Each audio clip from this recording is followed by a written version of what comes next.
हाय दोस्तों, good evening. कैसे हैं आप लोग? आई होप बढ़िया होंगे, अच्छे होंगे, मस्त होंगे। तो चलिए आज स्टार्ट करते हैं।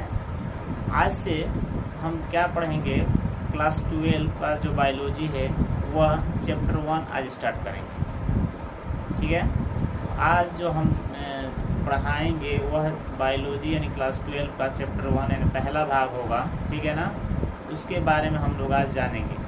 और यह इस प्रत्येक वीडियो में यानी प्रत्येक जो वीडियो बनेगा ये चैप्टर वाइज बनते जाएगा और ये पूरा सिलेबस कंप्लीट हो जाएगा।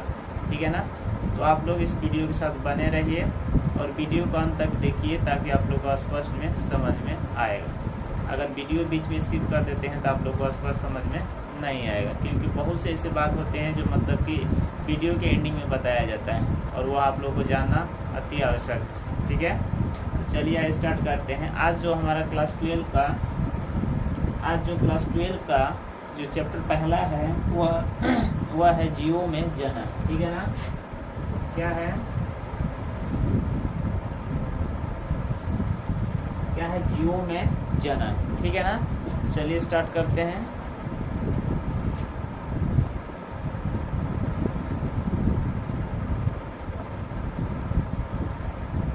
ये हमारा चैप्टर का क्या है नाम। ठीक है ना, ये हमारे चैप्टर यानी फर्स्ट चैप्टर का ये अध्याय पहला। ठीक है ना, जीवों में जन्म। जीवों में जन्म कहने का मतलब आप लोग स्पष्ट समझते होंगे कि इसका अर्थ क्या होगा। अगर मैं यहाँ पे इसका अर्थ भी बताऊं तो जीवों मतलब क्या जानते हैं? सजीव, जिनमें जीव होता है, जो बोल सके, चल सके, घूम सके, फिर सके, उसे हम क्या कहते हैं? जीव कहते हैं। ठीक है ना। दूसरी बात, उनमें जो जनन होता है, जनन का अर्थ ये होता है उनकी ही जैसे संतान एक उत्पत्ति हो। ठीक है ना, अपने ही जैसे क्या करना, एक संतान को उत्पत्ति करना। ठीक है ना, उसी को जनन कहा जाता है। ठीक है ना, और यह क्या होता है, ये जो जनन होता है यह पीढ़ी दर पीढ़ी क्या होता है, चलते रहता है। ऐसा नहीं कि यह आज मतलब जनन हुआ और वो काल खत्म हो जाएगा तो उसका पूरा अस्तित्व खत्म हो जाएगा, ऐसी बात नहीं है। यह पूरा पीढ़ी दर पीढ़ी क्या होता है, चलता है। ठीक है ना, तो इसी के बारे में आज हम लोग को डिस्कस करना है और पूरा चैप्टर इसी के बारे में दिया गया। तो आइए स्टार्ट करते हैं वीडियो को। और पहला जो पॉइंट होगा परिचय होगा। इसके बारे में परिचय हम लोग जानेंगे। पहले में परिचय के बारे में जानते हैं। ठीक है ना, जब तक किसी भी टॉपिक या किसी भी चैप्टर का हम परिचय नहीं जानेंगे तब तक उसके अंदर का जो मतलब कि जो पार्ट्स होगा, जो अंदर का जो पॉइंट्स होगा वो हमको समझ में नहीं आएगा। तो इसीलिए उसको जानने से पहले हमको क्या करना पड़ेगा, परिचय जानना पड़ेगा। जैसे आप लोग जाते हैं तो कहीं अपना परिचय देते हैं ना, या दूसरे का परिचय लेते हैं। ठीक है ना, ठीक उसी प्रकार इस जीवों में जनन को जानने के लिए हमको इसका परिचय ध्यानपूर्वक पढ़ना होगा और इसके परिचय में जानना होगा। तो इसका जो परिचय है, वह जो जनन प्रक्रिया है वह एक ऐसी प्रक्रिया है जो अपने संतान की जैसे क्या करना, उत्पत्ति करना।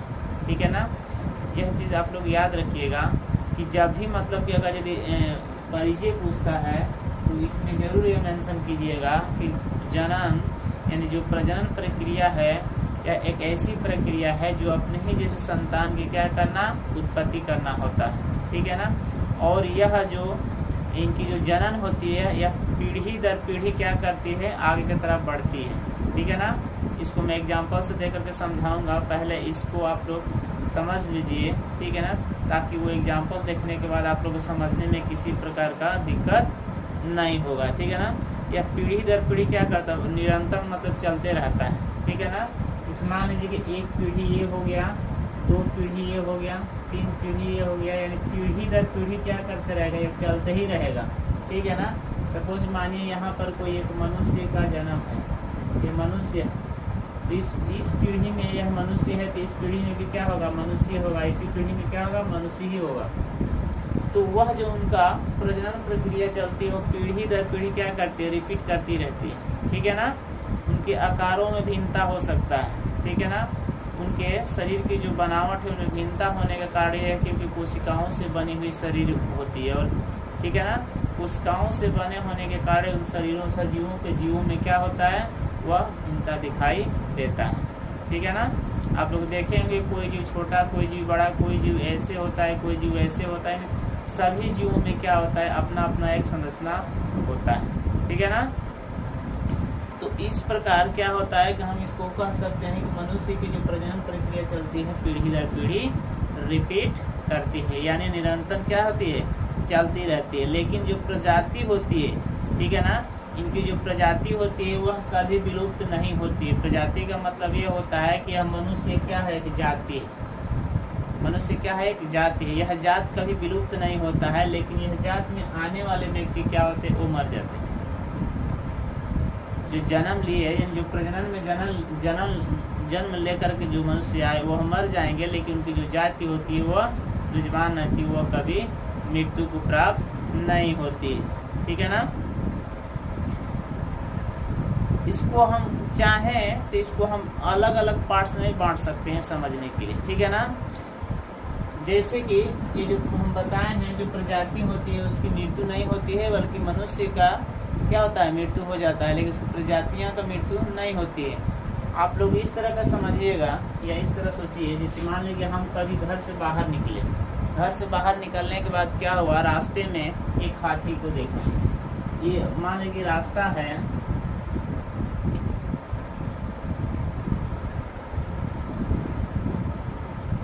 ये रास्ता है, हम यहाँ से जैसे ही निकले एक हाथी को देखे। तो आप यह बात बताइए या खुद सोचिए कि हाथी को हम यहाँ पर देखें तो यह चीज़ जरूर अनुमान लगा सकते हैं कि क्या इसका जो प्रजाति है वो बहुत पहले से चलते आ रहा है, तभी आज हमको यह देखने को मिला है, ठीक है ना। तभी हमको यह आज देखने को मिला है कि यह क्या है, हाथी है। उसकी प्रजाति से हम जानते हैं, उसके शरीर की संरचनाओं से यानी अलग भिन्नता होने के कारण हम उसको क्या पहचान सकते हैं कि क्या है, हाथी है। यहाँ पर आगे जैसे बढ़ेंगे तो यह एक मनुष्य मिल जाएगा, इसको हम क्या कह सकते हैं, यह आदमी है, एक मनुष्य है, क्योंकि ये भी तो सजीव है और ये भी सजीव है, लेकिन इन दोनों का तो कोशिकाओं से ही शरीर बना है, लेकिन दोनों में क्या है, एक अलग अलग अंतर दिखाई देता है। और इनके जाति के आधार पर हम क्या करते हैं, इनको बांटते हैं और इनको हम समझते हैं। बांटने का मतलब यह कि हम समझ सकें, बांटते तभी हैं जब उनको हमको समझने में आसानी हो जाए, ठीक है ना। तो इसी प्रकार इन जीवों का जो जीवन काल होता है, इनको हम जीवन चक्र काल भी कहा जाता है। जो जीव होते हैं, इनका जो जीवन काल होता है उसको जीवन चक्र भी कहा जाता है। इनको समझने के लिए और जानने के लिए हम इनको 4 पार्ट्स में क्या किए, बांट दिए हैं, ठीक है ना।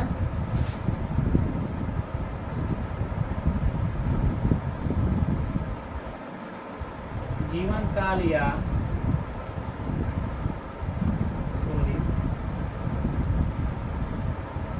जीवन चक्र भी कहते हैं। जीवन चक्र भी कहते हैं। इनको हम कितने 4 पार्ट्स में हम डिवाइड किए हैं, कितने पार्ट्स में, 4 पार्ट्स में इनको क्या किए हैं, डिवाइड किए हैं। पहला क्या होगा, अगर यदि इनको हम सपोज मानिए, इसको बताने से पहले एक हम एग्जांपल देते हैं ताकि आप लोग स्पष्ट में समझ में आप लोग को आ जाएगा, ठीक है ना। मानिए कि यहाँ से क्या है, ये एक बीज है, ठीक है ना, एक बीज है और इसको हमने क्या किया, मिट्टी में इसको डाल दिया। डालने के बाद यहाँ से क्या होगा, यह निकलेगा, अंकुरण होगा। अंकुरण का मतलब क्या है, जन्म हुआ इसका क्या हो जाएगा, जन्म हो गया। ठीक, जैसे ही आगे की तरफ बढ़ेगा इसमें भी वृद्धि होती जाएगी, ठीक है ना। और एक दिन ऐसा समय आएगा कि एक बहुत बड़ा वृक्ष बन जाएगा, ठीक। और एक दिन ऐसा समय आएगा कि यह वृक्ष अपने आप गिर जाएगा या खत्म ही हो जाएगा, ठीक। उसी प्रकार इसको समझने के लिए जो जीवन काल है, जीवन चक्र है, इसको 4 भाग में डिवाइड किया गया। पहला क्या है, जन्म है, पहला क्या है, जन्म है। उसके बाद क्या आएगा, वृद्धि आएगा। वृद्धि के बाद क्या आएगा, जनन आएगा। जनन या प्रजनन आप बोल सकते हैं, ठीक है ना। उसके बाद चौथे नंबर पे क्या आएगा, प्राकृतिक मृत्यु आएगा।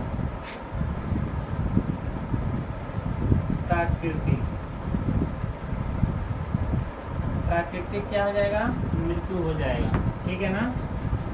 देखिए पहले में क्या हुआ, इसको जीवन चक्र यानी काल को 4 पार्ट्स में डिवाइड कर दिए। पहला जन्म, दूसरा वृद्धि और तीसरा जन्म यानी प्रजनन और तीसरा प्राकृतिक मृत्यु। मुझे उम्मीद है कि यह पॉइंट्स लिखने के बाद ही आप लोग समझ गए होंगे कि इसमें क्या कहा गया और ये क्या बता रहा है। ठीक है ना, यह पॉइंट क्या बता रहा है आप लोग को समझ में आ गया होगा। ठीक है ना, तो देखिए नहीं समझ में आया होगा तो मैं बता रहा हूँ। जन्म का मतलब क्या, यहाँ पर हम लोग क्या किए, जन्म लिए। एक मनुष्य का एग्जाम्पल ले लेते हैं। एक मनुष्य क्या हुआ, यहाँ पर जन्म लिया। ठीक है ना, इस बिंदु पे जन्म लिया, उसमें क्या हुआ, वृद्धि हुआ। वृद्धि होगा तो कुछ बड़ा आकार लेगा। ठीक है ना, अब यह एग्जाम्पल इसलिए लिए हैं ताकि आप लोग को आसपास समझ में आए, और जब तक आप लोग समझेंगे नहीं तब तक पढ़ने से कोई फायदा है नहीं। तो देखिए वृद्धि मतलब पहले जन्म लिया छोटा, ठीक है ना, बेबी के रूप में, उसमें वृद्धि विकास हुआ, वो कुछ बड़ा हो गया। वृद्धि मतलब जब तक उसका मतलब वृद्धि होता है उस वक्त क्या हुआ, वृद्धि हुआ, यानी 18 ईयर्स तक क्या हुआ, वृद्धि हुआ। उसके बाद इसमें क्या हो जाएगा, जनन होगा। यानी जनन होने का मतलब क्या, दो अलग मतलब क्या, मेल एंड फीमेल मिलेंगे। जब यहाँ पर जन्म होगा तो यहाँ पर मान लीजिए कि यहाँ पर 2 संतति होंगे। यहाँ पर देखिए, यहाँ पे जन्म होगा, अगर यहाँ पर एक ही हम रख करके समझते हैं ताकि यहाँ पर 2 हो जाएगा तो फिर आप लोग के लिए समझने में दिक्कत हो जाएगी। तो यहाँ पर क्या हो गया, जनन हो गया। ठीक है ना, देखिए यहाँ से यहाँ जन्म हुआ, इस बिंदु पे वृद्धि हुआ, यहाँ पर जनन हो जाएगा, और यहाँ पर एक दिन ऐसा समय आएगा कि अब मृत्यु को प्राप्त हो जाएगी। ठीक है ना, कहने का मतलब ये है कि देखिए घुमा फिरा कर के वो एक ही जगह पर बात आएगा। अगर यदि ये समझ में नहीं आया तो आप इस तरह का समझिए। मुझे उम्मीद है कि थोड़ा मतलब कि समझने में आप लोग को दिक्कत नहीं होना चाहिए। देखिए यहाँ एक हम वृत्त बनाते हैं, यह हमारा जीवन चक्र है, इसको हम क्या कहेंगे, जीवन चक्र कहेंगे। ठीक है ना, अब इसी जीवन चक्र के हिसाब से मैं आप लोग को समझा देता हूँ। देखिए यहाँ पर पहले बिंदु में क्या हो जाएगा, जन्म हो जाएगा। यहाँ से मैं चलना प्रारंभ किया, यानी यहाँ से मेरा जन्म स्टार्ट हो गया। ठीक है ना, यहाँ से जन्म स्टार्ट हो गया। अब देखिए इस बिंदु से यहाँ से जन्म स्टार्ट हुआ, तो जैसे जैसे हम बढ़ते गए, यानी जन्म होने के बाद जैसे जैसे बढ़ते गए, एक दिन ऐसा समय आ गया कि हमारे शरीर में क्या हो गया, वृद्धि हो गया। जन्म के बाद क्या हुआ, वृद्धि हुआ। ठीक है ना, वृद्धि यानी पूरा 18 ईयर्स तक वृद्धि विकास सब कुछ कंप्लीट हो गया। उसके बाद क्या हुआ, उसके बाद हमारे शरीर में क्या हो जाएगा, जनन या प्रजनन हो जाएगा। जनन या प्रजनन, ठीक है ना, जनन यानी प्रजनन। कहने का मतलब है कि जब वृद्धि हमारे शरीर में हो जाएगा, 18 ईयर्स हो जाता है, तो उसके बाद क्या होगा, शादी ब्याह होता है। शादी ब्याह होने के बाद क्या होता है, हमारे ही जैसे संतान की उत्पत्ति होती है। हम जब प्रजनन करते हैं तो हमारे जैसे संतान क्या होती है, उत्पत्ति करती है, और हम अपने जैसे संतान की उत्पत्ति करके क्या करते हैं, अपने मृत्यु को प्राप्त हो जाते हैं। कहने का सेंस यही है। देखिए यहाँ पर प्रजनन हो गया, जब यहाँ पर प्रजनन हो गया तो ये क्या हो जाएगा, प्राकृतिक मृत्यु को क्या हो जाएगा, प्राप्त हो जाएगा। यह सत्य बात है। यह क्या है, यह सत्य बात है कि प्रजनन के बाद जो आए जीव उसको मरना है, लेकिन उसकी प्रजातियां वो नहीं मरती हैं, वो क्या थी, अमर होती हैं। इसीलिए उसको क्या कहा गया है, अमर कहा गया है। तो देखिए जैसे हम छोटे अवस्था में थे, जन्म लिए, जन्म लेने के बाद हम बड़े हुए, वयस्क हो गए, वयस्क होने के बाद क्या मतलब शादी हुआ, शादी होने के बाद हम जानते हैं कि ये निश्चित है हमको मरना है। हम ये बात को जानते हैं कि ये निश्चित है हमको मरना है, तो हम ठीक मरने से पहले क्या करेंगे, अपने ही जैसे यानी वयस्क ही अवस्था में क्या करेंगे, एक अपने जैसे संतान की उत्पत्ति कर देंगे, ताकि हम हमारे मरने के बाद या हमारी जो प्रजातियां हैं वो आगे की तरफ जाती रहेंगी, यानी आगे की तरफ निरंतर बढ़ती रहेंगी पीढ़ी दर पीढ़ी। ठीक है ना, हमारी प्रजातियां खत्म नहीं होंगी। तो कहने का मतलब यानी कहने का सेंस यही था कि जीवन काल चक्र जो होता है इसी आकार में जीवन काल चक्र चलता है। जहाँ से देखिए यहाँ से चलना प्रारंभ हुआ और यहीं पे आकर फिर खत्म हो जाएगा, यानी मर जाएंगे फिर खत्म, फिर यहाँ से स्टार्ट होगा फिर यहीं पर खत्म हो जाएगा। जहाँ से हम चलना प्रारंभ करते हैं वहीं पे आकर हमको फिर से एंडिंग होना पड़ता है। तो ये हमारा जीवन चक्र काल कहा जाता है। अब उम्मीद है कि आप लोग समझ गए होंगे। ठीक है ना। ये था जीवन चक्र, ठीक है ना।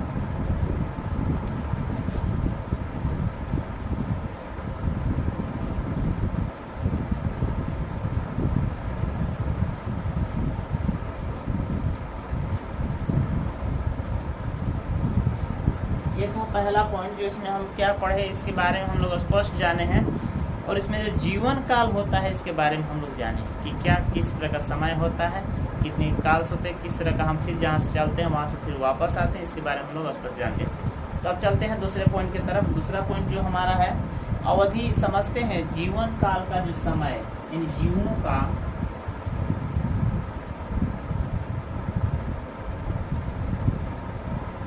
समय। अब यह बात जब वहाँ तक हो गई, हमने इसको बांट दिए, जब इसको जीवन काल चक्र में बांट दिए, तो बांटने के बाद यह भी सोचना जरूरी है कि आखिर वो कब तक जीवित रहेगा, ये भी देखना जरूरी है। जब मान लेंगे हम उसको बांट दिए, उसको हम जीवन चक्र काल में दिखा दिए, तो हमको ये निर्धारित करना होगा कि कौन जीव कितने दिन तक जीवित रहते हैं। क्या सब लोग एक साथ ही मरते हैं? क्या सब लोग एक के साथ ही जीवित रहते हैं? ऐसा तो होता नहीं है। पहले मैं बताया हूँ कि जितने सजीव होते हैं उनकी कोशिकाओं के द्वारा शरीर की संरचना होती है, और उनके शरीर की संरचनाओं में अलग अलग भिन्नता होती है, तो वो अलग अलग मृत्यु को प्राप्त होते हैं। तो उन्हीं के बारे में हम जानेंगे। जीवों मतलब क्या है? जीवों का समय होता है, यानी कब कौन जीव कितना दिन तक जीवित रहता है, कौन जीव कितना दिन तक नहीं जीवित रहता है, उसके बारे में हम इस पॉइंट्स में जानेंगे, ठीक है ना। तो इसके लिए हम एक कुछ कॉलम्स बना लेते हैं ताकि स्पष्ट पता चलेगा। सपोज मानिए यहाँ पे कॉलम बना रहे हैं, आप लोग भी अपने कॉपी में ऐसा ही कॉलम बनाइएगा ताकि आप लोग को याद करने में दिक्कत नहीं होगी, ठीक है ना। चलिए स्टार्ट करते हैं। तो जो हाथी, यहाँ पर कॉलम बनाने के बाद ऐसे आप लोग कर लीजिएगा।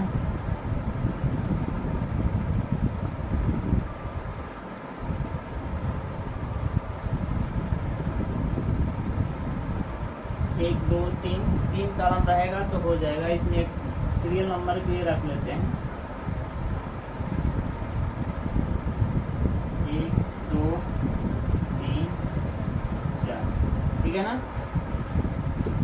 इससे पहले में आ जाएगा हाथी, ठीक है ना। यहाँ पर उसका नाम होगा, यहाँ पर अब नंबर होगा, यहाँ पर उसका समय,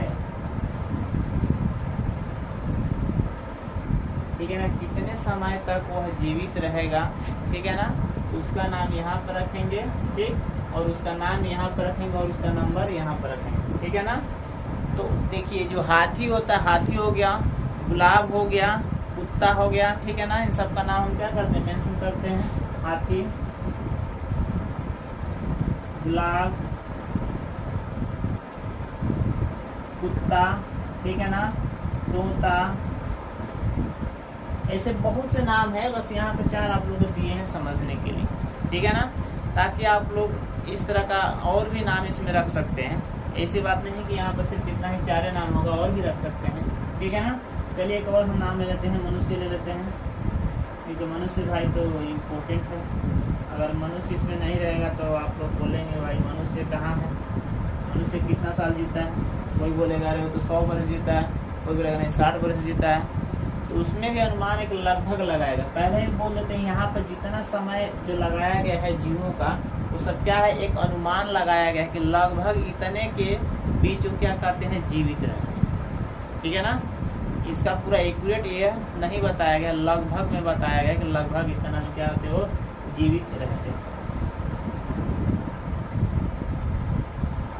और एक मैं बात बता दूं, ये किताबों में और भी किताबों में अलग अलग का मतलब दिया होगा, तो उसके लिए आप लोग कंफ्यूज नहीं होना है, क्योंकि ये समय जो है ये सब फिक्स निर्धारित नहीं किया गया है कि इतना ही समय के अंदर मरना है। ये लगभग लगाया गया है, तो किताबों में कहीं इधर उधर हो सकते हैं, उसके लिए आप लोग बेफिक्र रहिएगा, ठीक है ना। तो आइए सबसे देखते हैं पहले हाथी कितना वर्ष तक जीवित रहती है, 60 वर्ष से लेकर के 65 वर्ष तक, ठीक है ना। 60 वर्ष से लेकर के 65 वर्ष तक क्या करती है, वो जीवित रहती है, ठीक है ना। ठीक उसी प्रकार गुलाब है, गुलाब कितना से कितना तक जीवित रहता है, गुलाब 5 साल से लेकर के 7 साल तक वो जीवित रहता है, ठीक है ना। अब देखिए जो कुत्ता है वो 15 से लेकर के 20 वर्ष तक जीता है, ठीक है ना। 15 से लेकर के 20 वर्ष तक क्या होता है, वह जीवित रहता है, ठीक है ना। पैरट यानी तोता को देखा जाए तो यह 140 वर्ष तक क्या करता है, ठीक है ना। 140 वर्ष यानी वो 140 वर्ष वो जीवित रहता है। इसकी बहुत लंबी अवधि है, ठीक है ना। ये 15 से 20 साल यानी 15 से 20 साल को होते हैं 140 वर्ष यानी, ठीक है ना। ईयर्स मीन्स साल, ठीक है ना। यहाँ पर साल लिख देते हैं।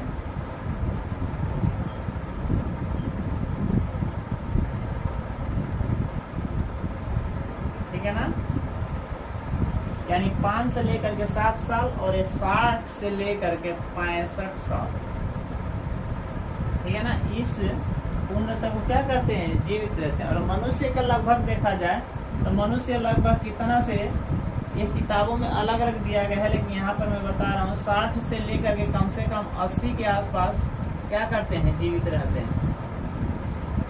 आजकल के अनुमान के हिसाब से मैं बताया हूँ, पहले के समय लोग बहुत अधिक जीवित रहते थे, लेकिन अभी का समय तो ये हमारे हिसाब से ज़्यादा ही हो जाएगा, लेकिन फिर भी ये अनुमान है कि 60 से लेकर के 40 वर्ष के बीच तक लोग मतलब कि जीवित रहते हैं, ठीक है ना।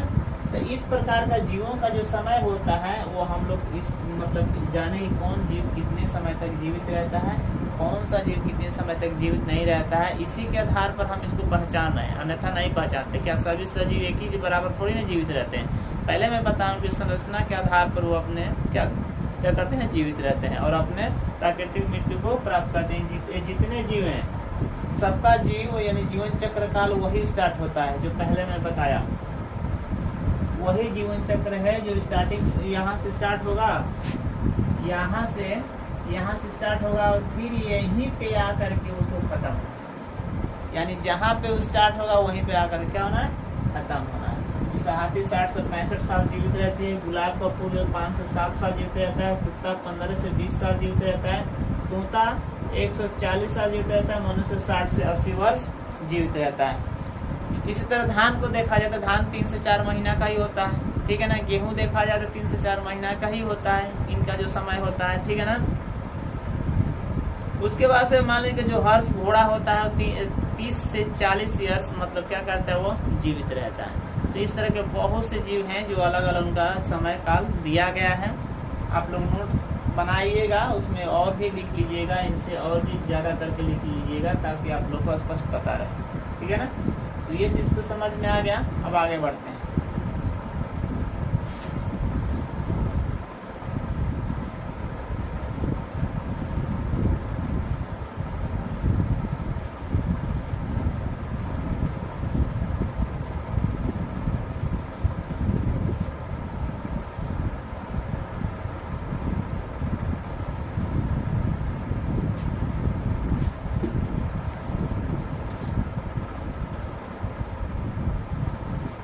ठीक है ना। प्रजनन की भूमिका के बारे में जानते हैं। नेक्स्ट जो पॉइंट होगा भूमिका, ठीक है ना। भूमिका के बारे में क्या, भूमिका वही होगा जो पहले मैं बताया हूँ। जो जीव होते हैं अपने ही जैसे संतान को क्या करते हैं, उत्पत्ति करते हैं और वो अपने आप को क्या करते हैं, प्राकृतिक मृत्यु को प्राप्त हो जाते हैं, ताकि हमारी जो प्रजाति है वो क्या होगी, बरकरार बनी रहेगी, ठीक है ना। जो हमारी जातियाँ हैं वो प्रकार क्या है, बनी रहेंगी। जिस प्रकार से उनमें अनेक प्रकार की वृद्धि होती है, ठीक है ना। वृद्धि होने के बाद उनमें क्या होता है, प्रजनन की प्रक्रिया होती है और प्रजनन की प्रक्रिया होने के बाद एक समय ऐसा आता है कि वह प्राकृतिक मृत्यु को प्राप्त हो जाते हैं, ठीक है ना। अगर यदि वह खाद्य सुरक्षा में देखा जाए, जो जीव मरते हैं यानी जीवों के द्वारा जो मतलब कि खाद्य उत्पन्न होता है वो खाद में ही लगाया जाता है, और जो परिस्थितियों के अनुसार बदलते हैं, परिस्थिति के अनुसार बदलने का मतलब यह है कि एक समय के साथ बदल जाना, समय के साथ परिवर्तन हो जाना। पहले देखिए, पहले के समय देखा जाए तो पहले हम लोग जो मनुष्य थे वो ऐसे ही मनुष्य थोड़ी न बन गए, ऐसे मनुष्य बन गए कि हाँ पहले प्रजातियाँ हमारी मनुष्य की थी तो हम भी मनुष्य बने, नहीं। पहले प्रजातियाँ हमारी बनमानुष की थी। धीरे धीरे उसमें परिवर्तन होते गया। परिवर्तन होते होते एक दिन ऐसा समय आ गया, उसमें क्या हो गया, उसमें पूरा परिवर्तन हो गया और हम मनुष्य का रूप धारण कर लिए। तो इसको परिस्थिति के हिसाब से परिवर्तन कहा जाता है। तो यही चीज़ इसमें होता है। भूमिका में यही चीज़ है जो मैं बता दिया हूँ। आप लोग भूमिका स्पष्ट लिख लीजिएगा। आप लोग एनसीईआरटी जो बुक है उसमें भूमिका दिया होगा या नहीं भी दिया होगा, तो मैं जो बोला हूँ उसी को आप लोग लिख लीजिएगा भूमिका में, ठीक है ना। ज़्यादा भूमिका बढ़ा की आवश्यकता नहीं है, बस 2-4-5 लाइन उसमें भूमिका में लिख लीजिएगा, बस आपका भूमिका पॉइंट्स तैयार। ओके,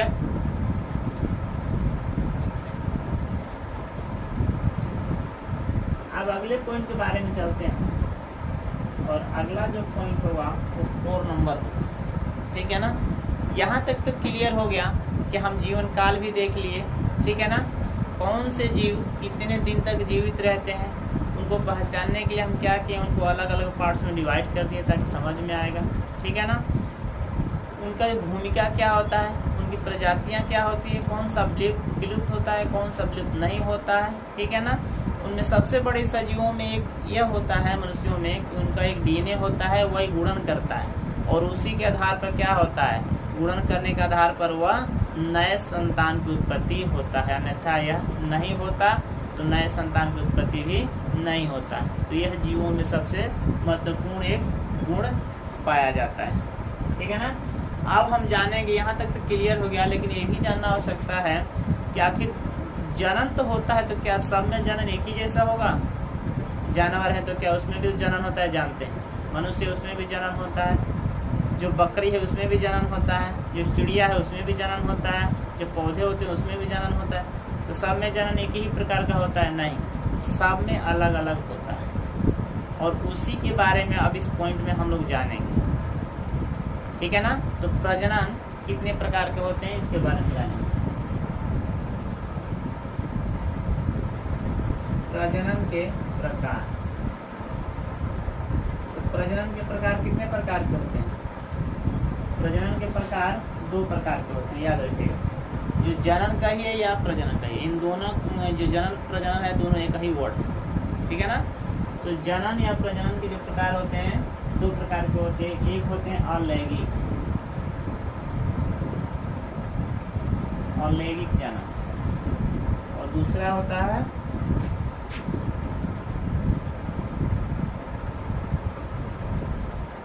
लैंगिक जनन। तो इन दोनों में इतना जान लीजिए कि इसमें एक मतलब क्या होता है, इसमें एक ही किस्म के जीव जनन होते हैं और इसमें यानी 2, एक नर होता है और एक मादा होता है। तो अलग अलग मतलब डिफरेंट यानी अलग अलग जात के होते हैं, वह लैंगिक में आएंगे। या जो एक ही जैसा होता है वो किस में आएगा, और लैंगिक में आएगा।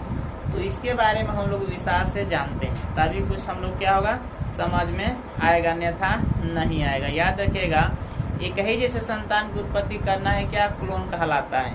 अपने जैसे संतान की उत्पत्ति करना है क्या कहलाता है, क्लोन कहलाता है। यह बात आप लोग याद रखिएगा। सबसे पहले हम स्टार्ट करते हैं अलैंगिक जनन क्या होता है, इसके बारे में हम लोग जानेंगे। अपने जैसे संतान की उत्पत्ति करना क्या कहलाता है, क्लोन कहलाता है। क्लोन कहलाता है क्या, अपने जैसे संतान की उत्पत्ति करना है क्या कहलाता है, क्लोन कहलाता है, ठीक है ना। अलैंगिक जनन आखिर कहते किसे हैं, अलैंगिक जनन किसे कहते हैं, जब उत्पत्ति केवल एक जनक के द्वारा होता है उसे हम क्या कहते हैं। जब यहाँ पर पहले इसका डिफिनेशन अब मैं बोल देता हूँ, आप लोग लिख लीजिए। जब वह जीव जिसमें एक जनक द्वारा जनन होता है और वह अपने ही जैसे संतान की उत्पत्ति करता है उसे हम क्या कहते हैं, अलैंगिक जनन कहते हैं। अलैंगिक जनन मतलब क्या, उसमें एक जनक होगा, ठीक है ना। उसमें जनक कितने होंगे, एक जनक होगा, ठीक है ना। अलैंगिक में यानी एक ही जनक होगा और उसी में वो दोनों मेल और फीमेल होंगे, ठीक है ना। और विभाजन की प्रक्रिया उसी में होगी। उसी अपने जैसे संतान की उत्पत्ति करने वाले को क्या कहते हैं, क्लोन कहा जाता है। यानी क्लोन अपने जैसे संतान की क्या करता है, उत्पत्ति करता है, उसे हम क्या कहते हैं, क्लोन कहते हैं। और यह किस में देखने को मिलता है, ठीक है ना, अमीबा में, ठीक है ना, किस में देखने को मिलता है, अमीबा में, ठीक है ना।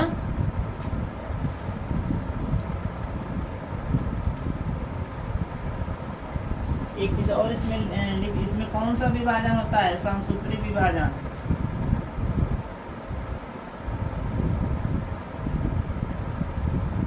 ठीक है ना। कोशिका विभाजन जो होता है ना, अगर कोशिका विभाजन नहीं होता तो समझिएगा कि जनन होना मुश्किल है। कोशिका विभाजन के कारण क्या होता है, जनन होता है। कोशिका विभाजन यदि नहीं होगा तो जनन नहीं होगा, ठीक है ना।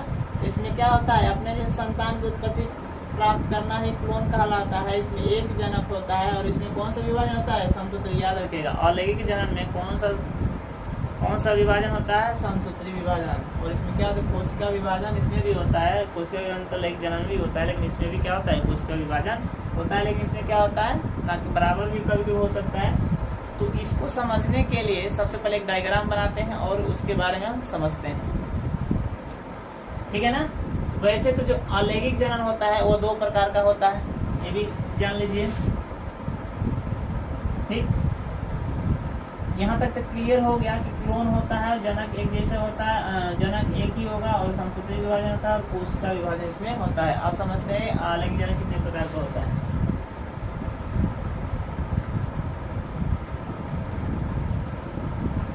अलैंगिक जनन 2 प्रकार का होता है, एक होता है द्विविभाजन और एक होता है बहुविभाजन। एक होता है बहुविभाजन और एक होता है द्विविभाजन, ठीक है ना। तो द्विविभाजन के बारे में समझते हैं और बहुविभाजन के बारे में जानेंगे। यानी बहुविभाजन मतलब बहुखंडन भी कहा जाता है, ठीक है ना। तो पहले द्विविभाजन के बारे में जान लेते हैं, ठीक है ना। तो जो द्विविभाजन है, ठीक है ना, जो द्विविभाजन है इसमें क्या क्या होता है इसके बारे में जानते हैं। अमीबा का नाम सुने हैं, पैरामेसियम का नाम सुने हैं,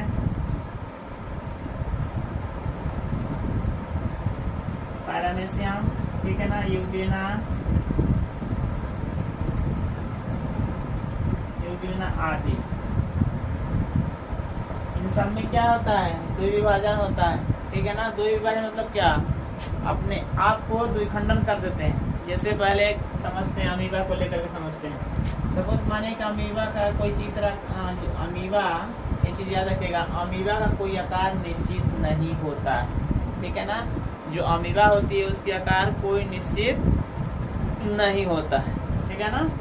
तो देखिए यहाँ में इसका एक केंद्रक होता है, यानी बीच में क्या होता है, एक केंद्रक होता है, ठीक है ना। बीच में केंद्रक होता है और बाकी सब द्रव्यों से क्या होता है, भरा होता है। यानी सब बीच में द्रव्य से क्या होता है, ये सब भरा होता है, ठीक है ना।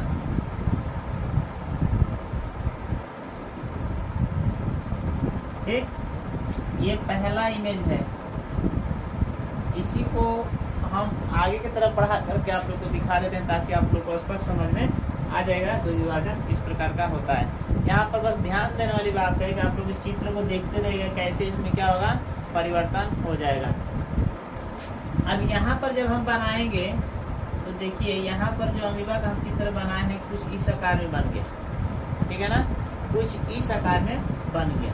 यानी यहाँ से थोड़ा हम इसको और मोड़ देते हैं ताकि आप लोग को स्पष्ट में समझ में आएगा, ठीक है ना। देखिए इस आकार में अमीबा बन गया। कहने का मतलब क्या, इसमें एक ही डीएनए था तो यह डीएनए एक यहाँ हो जाएगा और एक यहाँ हो जाएगा। मतलब ये दोनों थोड़ा सा क्या हो जाएंगे, अपने आप में विभाजित हो जाएंगे।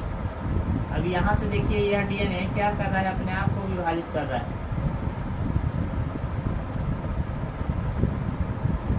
ठीक है ना। ये डीएनए अपने आप को क्या कर रहा है, विभाजित कर रहा है। बाकी सब इसमें द्रव्य रहेंगे, ठीक है ना, इस तरह इस आकार में रहेगा, ठीक है ना। तो यहाँ पर देखिए ये आपका बी नंबर में हो जाएगा। यानी यहाँ पर इसको हम नहीं मानते, इसको पीढ़ी मानते हैं। यानी पहले जैसे इसकी अमीबा और यहाँ से हम ये मान लेते हैं, इसको ये मानते हैं तो समझ में आने में थोड़ी दिक्कत होगी, लेकिन यहाँ से ये मानेंगे तो समझ में आएगा हाँ यहाँ से क्या हुआ, विभाजन इसका होना प्रारंभ हो गया। ठीक है ना। अब देखिए, अब यहीं पे थोड़ा सा हम आगे बढ़ जाते हैं। बस आप लोग चित्र को देखते रहे, जैसे चित्र में परिवर्तन हुआ समझिएगा वही तो विभाजन हो जाएगा। ठीक है ना। अब देखिए यहाँ पे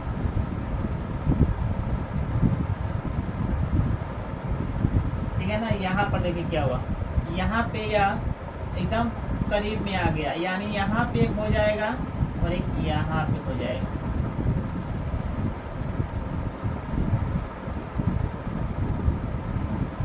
ठीक है ना। अब देखिए, अब कुछ समझ में आप लोग आ गया होगा इन दोनों में क्या फर्क है। यहाँ पर एक था डीएनए, यहाँ पर क्या था डीएनए, क्या था एक है, लेकिन यहाँ पे डीएनए क्या हो जाएगा, डीएनए थोड़ा पतला यानी लंबा हो गया।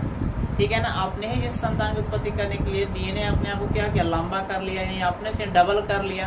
ठीक है ना। और यहाँ पर देखिए एक समय ऐसा आया कि दोनों अलग अलग बट गए, यानी बीच में से क्या हुआ, कट गया, इसका भाग अलग हो गया और इसका भाग अलग हो गया। ठीक है ना। अब देखिए, तो यहाँ पे जो होगा इन दोनों का भी चित्र अलग होगा। कहने का मतलब एक ही डीएनए है और उसी डीएनए से क्या होता है, नए संतान की उत्पत्ति होती है। तो जब डीएनए अलग हो गया तो संतान भी अलग हो गई। तो यहाँ पर यह डीएनए क्या करेगा, एक अपने जैसे क्या करेगा, संतान की उत्पत्ति करेगा। अपने जैसे क्या करेगा, संतान की उत्पत्ति करेगा।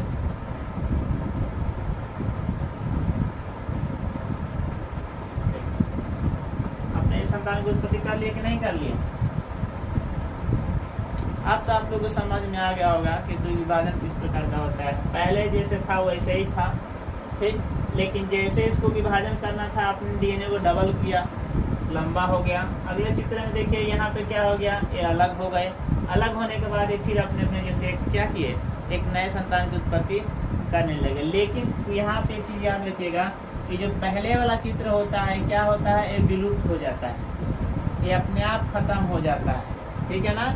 ये खत्म हो जाता है, यानी इसीलिए इसको क्या कहा जाता है, ये मरता नहीं है, इसको अमर कहा जाता है। एक कोशीय जीव होते हैं, ठीक है ना, ये कभी मरते नहीं है, इसीलिए इनको क्या कहा जाता है, अमर कहा जाता है। ठीक है ना।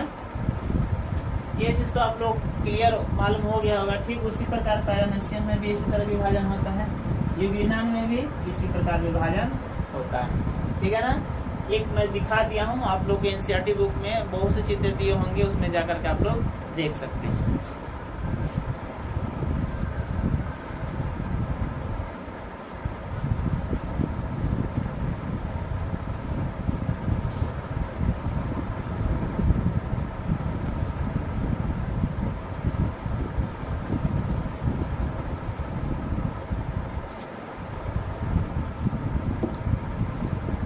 अब बहुकोशीय यानी बहुविभाजन में देखते हैं। ठीक है ना। बहु मीन्स क्या, अगर यदि बहुविभाजन बोला जाएगा तो उसमें बहुत सी कोशिकाओं क्या मिल करके बनी हुई होती है। बहुविभाजन, विभाजन मतलब बहुत से उसमें क्या होते हैं, पार्ट्स होते हैं। ठीक है ना। अब इसके बाद ये बहुविभाजन के बारे में हम लोग जानते हैं कि क्या है, यह किसमें होता है, उसके बारे में हम लोग जानेंगे। ठीक है ना। प्लाज्मेडियम आप लोग देखे होंगे, प्लाज्मेडियम जो होता है, ठीक है ना,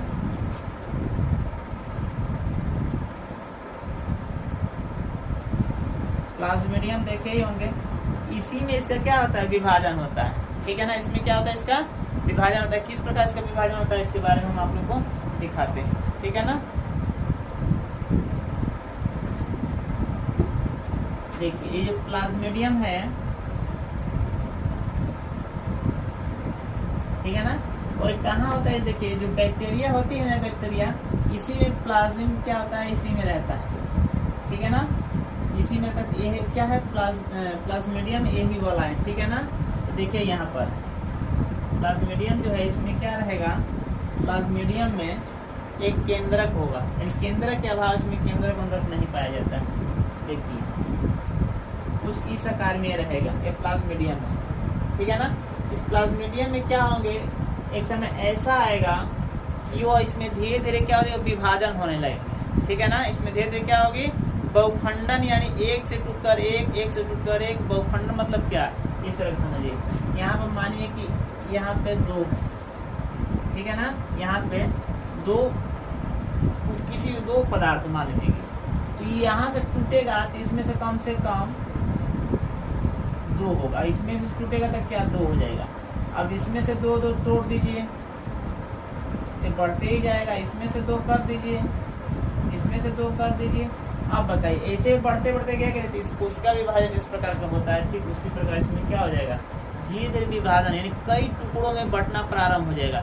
जब कई टुकड़ों में बंटना प्रारंभ हो जाएगा तो ये क्या होगा, ये जो बीच वाला जो डीएनए है यहाँ पर देखिए क्या हो जाएगा, ये कई टुकड़ों में बंटना प्रारंभ हो जाएगा। तो जब कई टुकड़ों में ये बंटेगा तो किस तरह का आकार में हो जाएगा,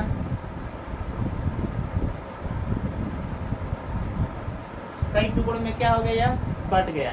अब जब ये बढ़ जाएगा तो इसमें क्या होंगे, कुछ आकार बड़े होंगे, ठीक है ना। इसमें जो आकार होगा, इसमें अगले वाले में देखिए इसमें जो आकार हो जाएगा, ये इस वाले में ये आकार इनकी क्या होगी, डेवलप करने लगी, वृद्धि करने लगी। जब वृद्धि करने लगी तो ये आकार इतने छोटे से क्या हो जाएंगे, बड़े हो जाएंगे। तो जब इनकी आकार कुछ इस आकार में दिखाई देने लगी,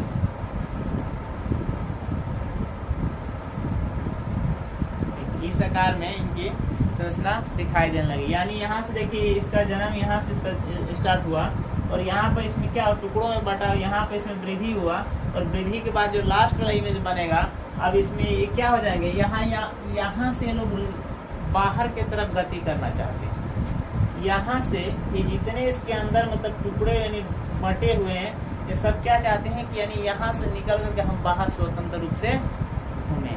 तो यहाँ से क्या होगा, जो अगले चित्र में होंगे यहाँ पे ये बहुविखंडन जो होगा यहाँ से निकलना प्रारंभ करेंगे, यानी जितने यहाँ पे हैं सब क्या करेंगे, यहाँ से निकलना प्रारंभ करेंगे, यानी यह बाहर की तरफ जाना प्रारंभ करेंगे, ठीक है ना। और एक एक करके मतलब कि बाहर की तरफ निकल जाएंगे, ठीक है ना। ठीक इसी प्रकार ये बहुविभाजन प्लाज्मोडियम में होता है, ठीक है ना। तो आप लोग को स्पष्ट पता चल गया होगा प्लाज्मोडियम में किस प्रकार का मतलब बहुविभाजन होता है। तो बस आज के लिए इतना ही, ठीक है ना। अब अगले वीडियो में हम इसके बारे में और भी जानेंगे, ठीक है ना। इसमें एक ही जनक पाया जाता है, जो पहले बताया, इसमें भी जनक एक ही होता है, डीएनए एक ही होता है। और डीएनए क्या करता है, अपने आप को खंडों में क्या करता है, विभाजित करता है, ठीक है ना। प्लाज्मोडियम में बहुखंडन हम दिखा दिए। तो आज के लिए आज इस वीडियो में बस इतना ही तक जानेंगे और अगले पॉइंट्स को अगले वीडियो में डिस्कस किया जाएगा। तब तक के लिए जय हिंद, जय भारत।